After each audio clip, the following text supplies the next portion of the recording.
The second deadliest Ebola outbreak on record is over, the Democratic Republic of Congo said on Thursday, even as a separate flare-up of the virus continued elsewhere in the Central African nation. The epidemic has dragged on for nearly 2 years, claiming more than 2,200 lives, partly due to difficulty in gaining access to virus hotspots in Congo's restive eastern borderlands.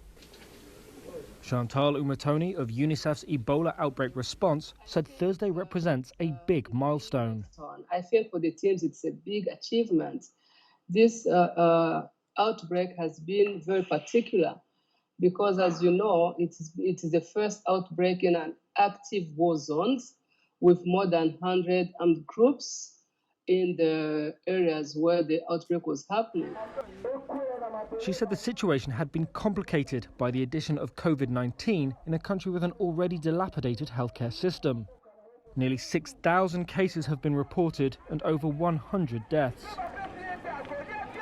DRC has suffered more than twice as many Ebola outbreaks as any other country. Its dense equatorial forests are considered a natural reservoir for the virus, which causes severe vomiting and diarrhea and is spread through contact with bodily fluids.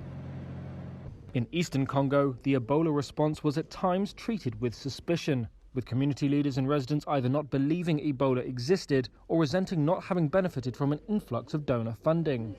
Treatment centers were attacked by angry residents as well as militia fighters who are active near Congo's borders with Uganda and Rwanda.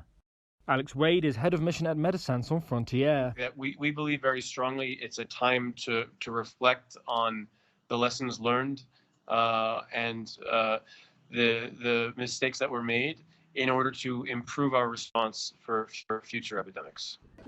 In April, DRC's health ministry had been 2 days away from declaring the outbreak over when a new chain of infection was confirmed before being swiftly contained. However, as that outbreak neared its end, another one was declared on June the 1st in the western city of Mbandaka, more than 620 miles away. Genetic testing revealed the two epidemics were not connected. The Mbandaka outbreak has seen up to 24 cases so far, including 13 deaths. Authorities say containing it should be easier, as it's in a more stable part of the country where a previous epidemic in 2018 was quickly controlled.